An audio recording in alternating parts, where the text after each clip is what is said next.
And I'm going live on YouTube. Everything look good?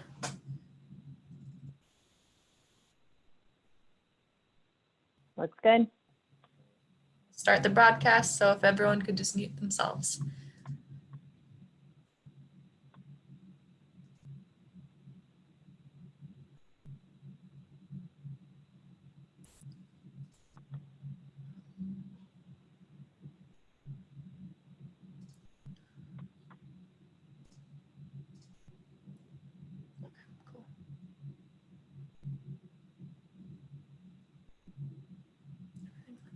Okay, everybody, thank you for joining us again this Friday. I'm Erin McCuskey from the Northwest Colorado Small Business Development Center, and we have a jam-packed agenda for today to talk about Northwest Colorado's strategies to reopen.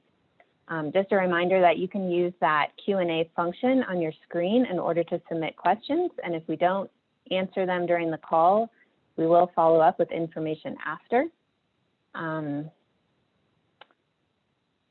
We're going to get right into it. I am going to turn it over to Brad Feld right away, and then I'll introduce the rest of our speakers after.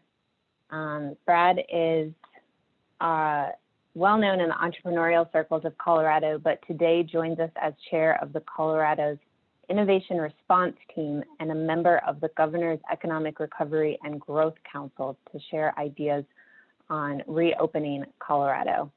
That is a mouthful, but Brad, I am going to turn it over to you to explain that a little bit more. Thanks, Erin, and thanks everyone who's joined us today. I'll talk for 10 minutes or so about a couple of topics. I want to frame what we're going through as 3 separate crises that we're all dealing with simultaneously. And I think that's a really important framing point for what's going on. It's part of the challenge, I think, of figuring out the best way to address and understand everything that we're dealing with right now. The first crisis is a health crisis, and it's the one that the COVID disease is causing. And it's a unprecedented global pandemic that anybody that's alive today hasn't experienced anything of this magnitude. That health crisis has generated an economic crisis that is one of the most severe that anyone has experienced, including many of us that have been around through multiple other crises on the financial side, going back in the financial crisis in 2007 to 2009, or the dot-com and telecom bubble that generated a financial crisis in sort of 2001 to 2003. Or even going back to the stock market crash in 1987 and the recession that followed that. This economic crisis, excuse me, is directly related to the health crisis. In the absence of the health crisis, we wouldn't be having an economic crisis. We'd for sure be having, excuse me, and that cough is lunch, not COVID. We'd be having plenty of inequities across our economy in general, which we've always had, and I don't say that lightly. But overall, the economy was in very strong shape going into this health crisis. The third crisis is a mental health crisis. We're not used to being stuck at home 24 hours a day, 7 days a week. We're not used to not being able to go into an office, go out to restaurants, travel. We're really dealing with a very intense dislocation of our normal way of life as Coloradans, as Americans, and really as humans. And these 3 crises overlap, and it's important to recognize that we've got to deal with issues in all 3 of the areas simultaneously as they're unfolding. We're dealing with what is referred to as a complex system, which means that there's an incredible number of things that are changing in real time. We're not in a kind of system where you recognize a problem, you determine what you want the end state to be, and then you just have to execute some things to get there. All of the different things that are interrelating among these 3 crises as they're unfolding on a daily and sometimes hourly or minutely basis are affecting the next things that happen, either in a positive way or a negative way. And many of those cause and effect dynamics are inexplicable, hard to explain in the short term. Many of them are hypotheses. They're not really understood particularly well, but people are taking a guess at them. And frankly, a lot of the assertions that people make are literally just guesses instead of actual facts. So this complex system is one that just adds to the stress of the health crisis, the economic crisis, and the mental health crisis. A thing I've been heartened by through this in Colorado has been the amazing engagement by the private sector. I've heard the phrase a number of times recently, and I love the phrase Coloradans helping Coloradans. And as a state and as a population in the state, sort of our view of rising up and trying really hard to help each other navigate through this.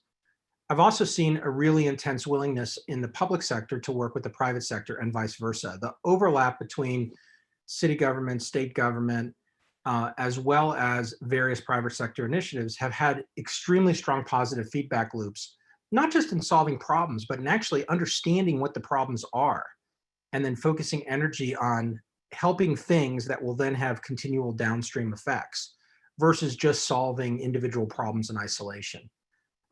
Not just the actual work, but I'd also say the attitudes of people throughout both the public sector and the private sector, in my experience, have been extremely positive in terms of understanding that a lot of the things that we're all faced with are brand new to us, are hard to understand, are rapidly changing.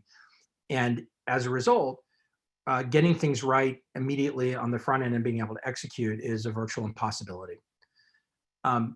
However, I give some examples of some things that are rapidly emerging, and I think you're going to see a lot of things rapidly emerge over the next couple of weeks that are a result of a bunch of both the private sector activity as well as collaboration with the public sector.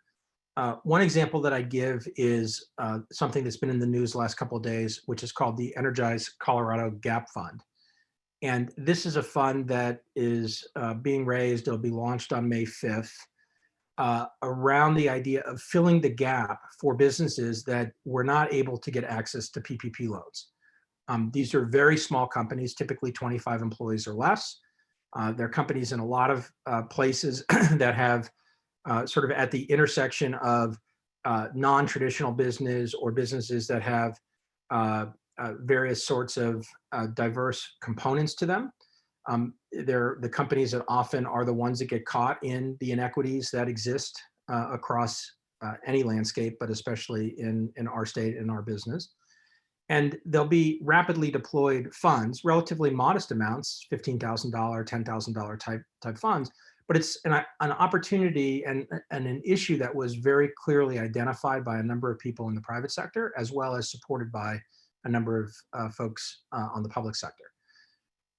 One of the things that's really important to realize around all this is that, like entrepreneurship and like any business that anybody runs, many mistakes will be made. You have a hypothesis, you try things, sometimes it works. If it works, you do more of it. If it doesn't work, you modify, you iterate, you pivot, whatever language we want to use. And I think here in this particular environment, rapid iteration is key.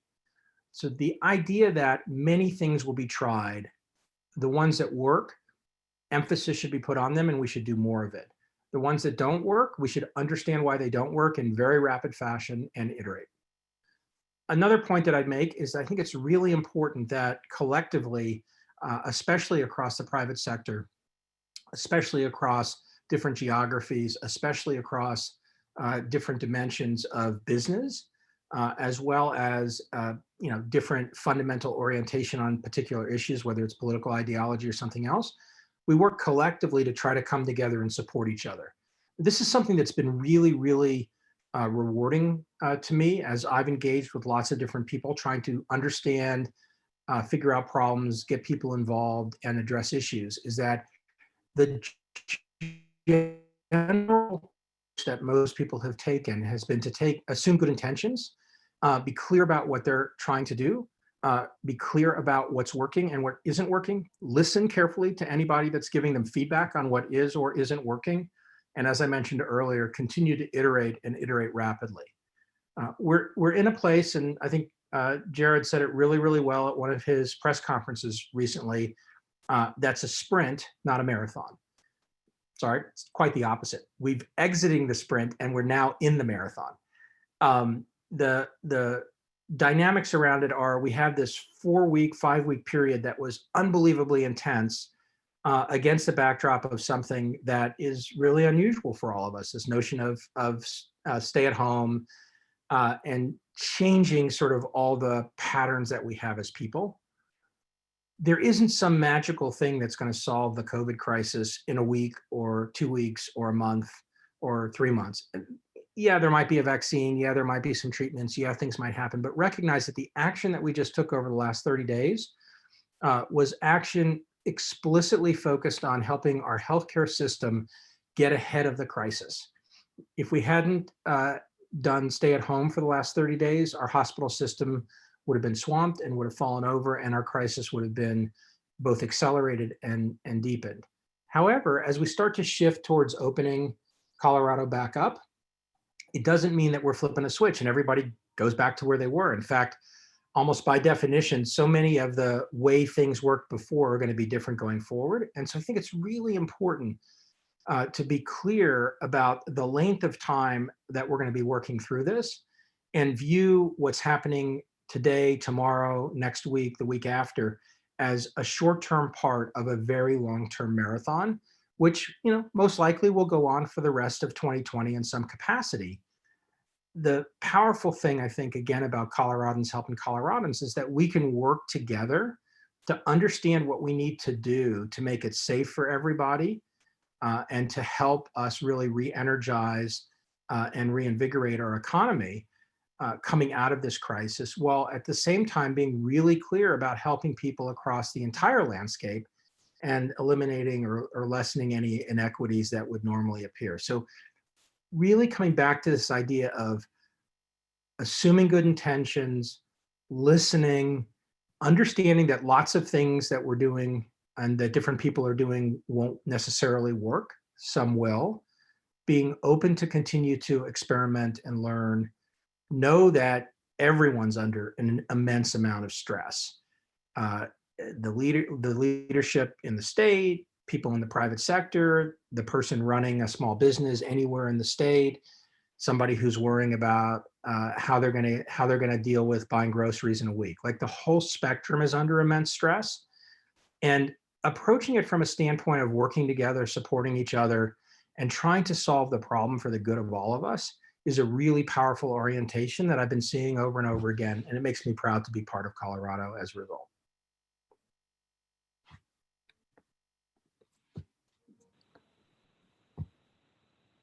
Thank you so much for that perspective, Brad. I think that really sums up what we're going to talk about through the rest of our call today, which is Northwest Colorado's plan to reopen, highlighted by Eagle County's virtual visit from the governor yesterday. And that's generated a lot of questions in our region about how do we work together on this? What are all of those different groups working on responding to this, and highlighting that public-private partnership is key. So I really appreciate your time. For anybody who has questions for Brad, he is going to have to jump off the call, but please feel free to submit them through the chat, and we will follow up with answers via our various websites, and I'll highlight all of those resources at the end of the call. So from there, let's move on to the next slide. Thank you, Brad. I'm going to switch the conversation over to our regional plan.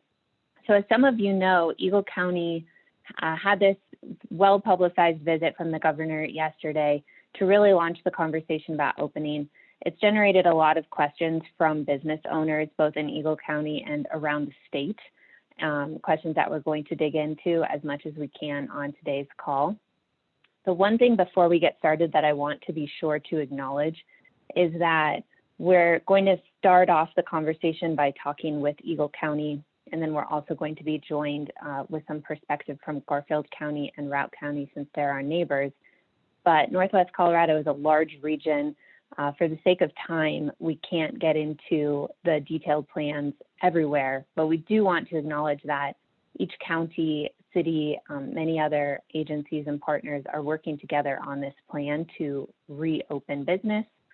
And so we'll be providing more resources as we learn more about the details in each of those regions, or each of those counties rather. So I'm going to start the conversation with Jeff Stroll, who's the county manager for Eagle County, as well as Birch Barron, who's the emergency manager for Eagle County, and kick off with that question that everybody has about why is Eagle County the first to reopen, and what does that really mean, and what went into making this happen. So I'm going to start with you, Jeff. Thank you, Erin, and good afternoon, everybody. Can everybody hear me okay? Erin, thumbs up. Okay. Yeah, we've had an interesting, busy week, and we're very grateful that we had the governor have a virtual meeting with us yesterday. And I think it's important to, I get questioned a lot on how we were able to get where we are so quickly. And a lot of it had to do with just our ability to be very aggressive with our data and in our partnership with Vail Health. They were able to keep us at the forefront of testing and real-time live data that allowed us to present the request for the exemption from the governor. And so I really give a lot of kudos to our medical community, because I think they're the ones that helped us make this happen. Our ability to open and everything that we do from this day forward is really strongly going to be data driven in relationship to the spread of the disease in our county. That's not the case in every instance, and that's okay. We just want to we're going to continue to use that as a baseline as we can open up new things as we go along this journey, just to make sure that we're staying on top of how much the disease gets spread and how infection works. And so we've also been able to set up a community dashboard that anybody from our community can kind of watch and just see the number of tests that we have going out and the number of infections that we have at any one time. Cumulatively, I should say, throughout Eagle County. And so roughly we've tested a little over 2,000 people. Actually, I have it right here. We've tested 2,300 people. We have 519 confirmed cases, 7 deaths in Eagle County. And as of this morning, we had about 74 pending tests as we will continue to aggressively test throughout the process, because that really does give us the data that we need to move on into future recovery efforts. And so, Birch, did I miss anything there?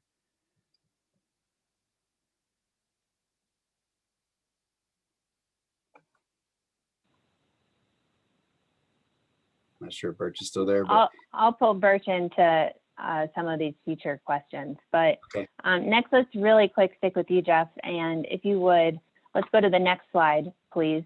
But if you would walk us through kind of a brief overview of the plan for reopening. And I apologize, this is showing up a little bit more muddled on the screen than I expected, but it's a screenshot because this isn't a public document yet. So don't worry about being able to read the details. These are all going to be available for download by the end of business today. And again, I'll provide those links at the end of the call. So Jeff, walk us through a little bit with the phased approach to this. Yeah, thank you, Erin. And actually, the good news is these are all ready to go out the door now. We just issued, while we were on this call, our brand new public health order. It's in its final form, and so it's now a public document. So we are out the door for our new public health order. That takes us to the green, as you see on the screen there. We really worked on trying to be creative, and this was actually something that I think all the state association of public health directors worked on as well. Just a kind of a green, blue, black, much like a ski resort map that you might see, kind of gives us an understanding of how we're going to reopen. Starting on Monday, when our new public health order goes into effect, we will be at the green level, which takes us from gathering of 0 to gathering of 10. We've also are going to be able to open up non-essential retail businesses as long as they can keep their, including employees and customers, below that 10 threshold. Again, that's for non-essential businesses. Our essential businesses, such as grocery and hardware and those kinds of things that have been open all along, can continue to operate above that threshold as long as they adhere to their social distancing protocols that we put in place several weeks ago. And it really kind of walks you through that entire process. And And we'll be happy to have this online or available to anybody that wants it through our ecemergency.org page at the county.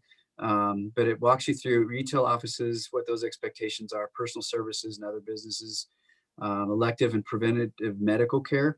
Under that category under green, it's open with guidance, and that guidance with that additional guidance will come from DORA, from the state.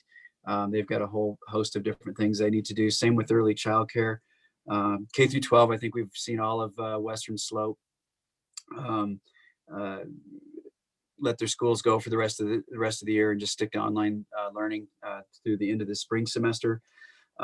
We have a category for low risk recreation, such as golf, disc golf, non-contact sports that won't, encourage people to be too close together. So a lot of those are going to be able to open up on Monday. High risk recreation, such as playgrounds, contact sports, climbing walls, anything with high touch equipment will still remain closed. And we really wanted to look at that carefully. We don't have the ability to control, playgrounds and small kids and who cleans that and how often. And so that's why that's in there. Pools, I believe, will remain closed through this first time in the green. Gym fitness centers, there's a possibility that some of them can be open, but I'm guessing that it's going to primarily be for more personal training, those kinds of things. To have everybody in there like a normal rec center probably isn't going to work. Lodging, short-term rentals largely remain unchanged from our first initial public health order, but we are communicating they're open for local residents only and essential businesses and emergencies. So I think late last night there was a closure on Vail Pass just for whatever storm came through. We sort of feel, since we're on the I-70 corridor, to keep our lodging open for those kinds of things so people can shelter when they need to. We also know that we're on one of the largest east-west corridor highway transport, highways in the country. So people are going to choose Vail to just camp the night or stay the night in a hotel and then move on to wherever their destination is. And we're not prohibiting that. Our non-resident visitors, it's really strictly limited to essential businesses. We are not open. That was one of the reasons that we did the virtual phone call with our governors. We just didn't want to send a message to the Front Range or anybody else that we are open for tourism or any kind of visitors coming into Eagle County. And I think that's going to be pretty similar to all of our neighboring counties around us. And I've been on the phone this morning with Pitkin County, Clear Creek, Summit, and Gunnison counties. And I think for the most part, as we all roll out our new public health orders, we're all in fairly close alignment with all of that. The one difference that Eagle County is taking is we are considering our second homeowners as a group of people that we are not prohibiting. Our definition in our new public health orders, if you maintain, own, or live in a dwelling unit here in Eagle County, you're a local resident. And the reason I mention that is I think that's going to be a very key component for us in economic development and economic recovery. As a whole, we believe our second homeowners are a fairly low risk of bringing transmission. I'm not talking tourism, but I'm talking folks that have homes in here and frequent our county on a regular basis. We think their risk of transmission is fairly low. Even if they do have it, we're capable to isolate them and quarantine them in their own place of residency, as opposed to having to pay for it separately, like we had to in the early onslaught when we had a bunch of visitors that tested positive. And then once they're here for a while, we think they're going to play an important role in our own economic development recovery. They have good spending resources and probably could be some of the first early long-term solutions in patronizing our businesses and our restaurants as we open all of those up in the blue and the black phases. So I'll stop there. Perfect. Aaron, if you have any questions, Yeah. or I'm happy to go into any more detail. Thank you. Thank you. Yeah. So Birch, I'm going to kick it over to you from there. It looks like you got unmuted, and I can tell you're down in the Emergency Operations Center, which some of these people won't have seen before. You've got your mask on. So practicing what you preach. What recommendations can you give specific to business owners as far as like some of the PPE decisions that they can be considering? Sure. Thanks, Aaron. Can you hear me okay? Perfect. So I think that the first recommendation I want to start out with always is, whenever we talk about this, it's not public health versus the economy. This is something that people like to frame it as one versus the other. But really in our community, and I think across the country, what we're seeing is that there are serious public health and safety impacts to keeping things shut down. As people are locked inside, there's anxiety, especially with the loss of income. We just see skyrocketing rates of mental health, behavioral health disorders, domestic violence. We see people with food security, unable to keep a roof over their head, unable to keep medical care for themselves and their families. So I think, when we're presenting these to our community, it's important, at least on our end, to say, as a business, by opening, if you can do it safely, that's part of the public health solution, right?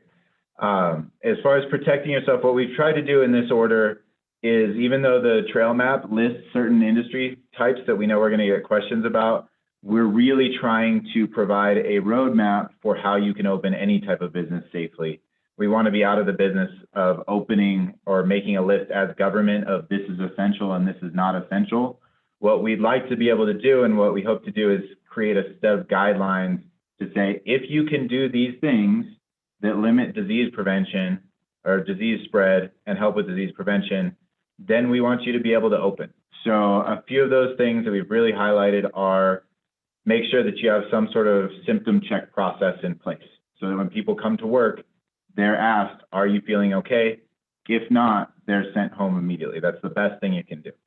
Do you have social distancing protocols in place so that you can make sure people are separated from each other by a distance, so that you can make sure that when they can't be, you're able to have employees wear face masks to protect the spread, as well as gloves? And then, are you sanitizing appropriately? And I think, Aaron, if you could pull up the social distancing protocol that we have. So in addition to the expectations, hey, if you can meet these things, we want you to be able to open your business if you feel comfortable doing so. One of the things that's helped us get here, and I think help our business community feel like they know what they're supposed to do, but also help the rest of our community know that we're taking this seriously, is for each business that wants to open. This is currently in place for essential businesses. Starting Monday, when our order comes into place, this will be required of all businesses that want to operate. We ask them to have a social distancing protocol shared with their employees, posted on their front door, and then shared on their website. And this just says, goes through the checklist of the things we require and say, yes, I have signage posted. Yes, I have these measures in place to make sure we're doing symptom screening, spacing people out, sanitizing, reducing disease spread. This helps our businesses have a roadmap for what you can do to open safely in our community, and helps communicate to your clients and your employees how you're taking this seriously. And I think lastly, from an enforcement standpoint, if there is a concern that somebody is taking advantage or operating in an unsafe way, this gives us a real easy ability to say, well, let's see your protocol, let's see what your plan is, are you following it? And then first and foremost, approach the enforcement side from an education standpoint and have the tools to fall back on if we need to. Great. Thank you so much, Birch. I'm going to flip over to Fred really quick from Garfield County. And then I know Birch might need to jump off the call, but if you do stick around, I might come back to you, Birch, depending on how time works out. Perfect. Fred, I can stick around there, and thank you. Thank you. Fred, recognizing some people who are on the phone, because we're joined by people from around the state, some people don't realize the makeup of our region and how, particularly in the Roaring Fork Valley, we have 3 counties, Eagle County, Pickens County, Garfield County being the largest county that covers quite a few different types of economies and regions. And so I'm wondering if businesses in Garfield County can expect fairly similar recommendations, or what you're sort of predicting right now. Yeah, you bet. Thanks, Aaron. I hope you can hear me and see me. It sounds like my connection up here where I live is a little off.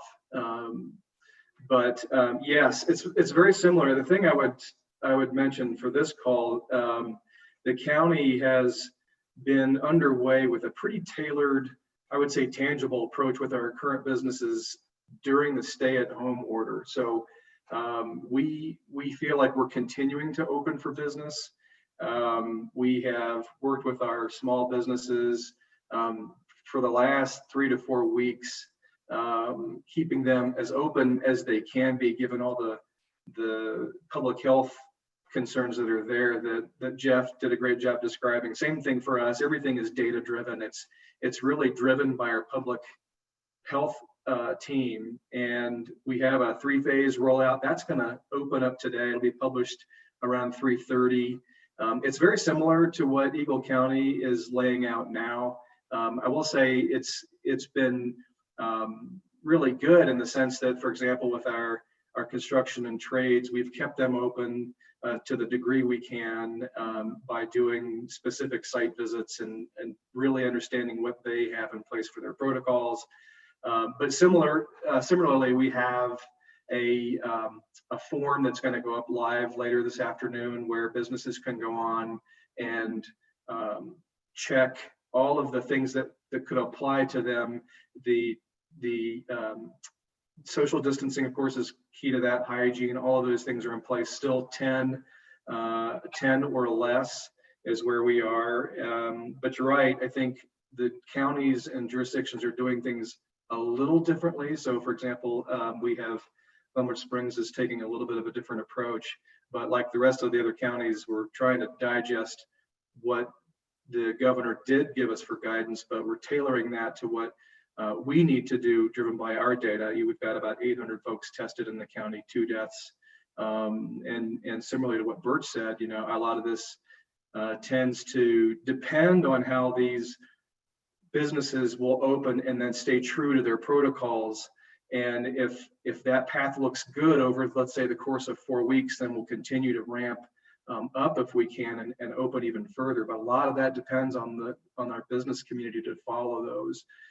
So it will be, I think, a little bit different than some of our neighbors, but by and large, we're following the governor's order. It's just tailoring to what we see.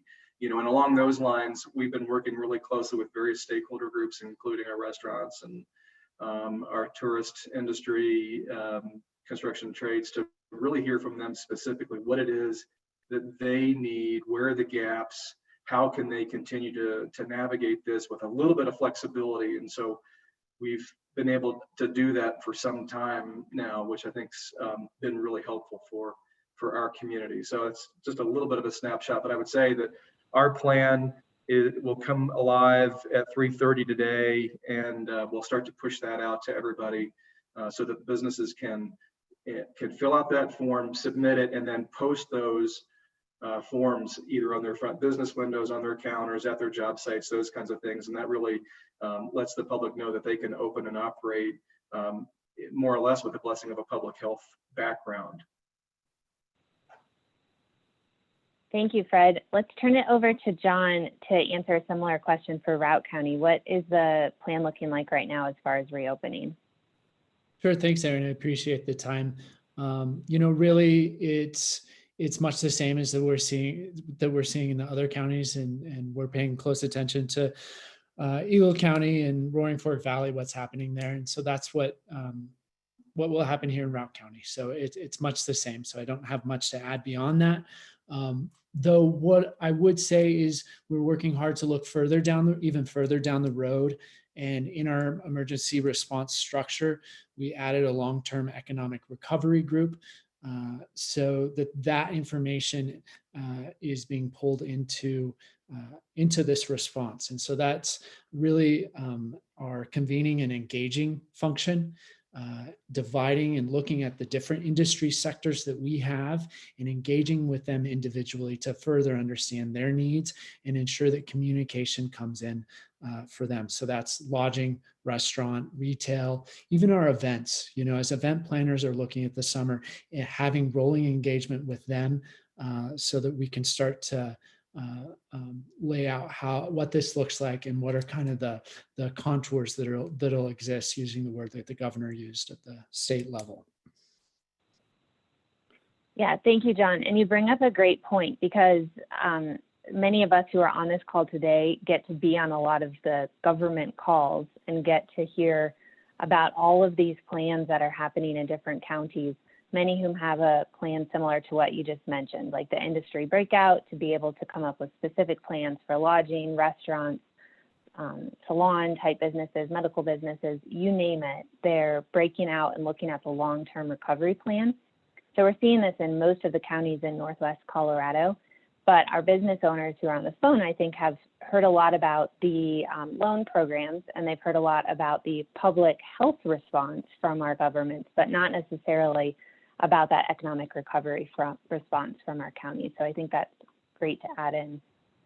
John, since your background is economic development, you know, I always like to pick your brain on kind of what you're predicting for Steamboat, but as the larger region as well. Like, is tourism going to come back, and is that maybe good that it might be a little slow to help with this recovery from the virus? Sure. Public health is priority. So everything's going to be staged. It's going to take a while. But what I'm looking at is consumer confidence. Really, I think that's the key indicator here. Certainly we'll have local travel and state travel, but what's the larger ramifications? And I think that's really driven through consumer confidence. And that you can follow University of Michigan. That's they always have a really good study on consumer confidence, and I'm tracking that. That's what most people are tracking, and I think that gives us insight to what the future is. Consumer confidence is so far down here that then is flowing into business owner confidence. CU's lead school of business has an index on business leaders' confidence, and that's another one that I turn to gain some insight. I certainly recommend folks do that. And there's a lot of pessimism there, so it's we're in for a long haul here, I think. But you know, we've got Northwestern Colorado is pretty independent, and there's a lot of grit, so we'll get through it. But it's all the signs are showing that it's going to take us a while. So, to be totally frank. Thank you, John.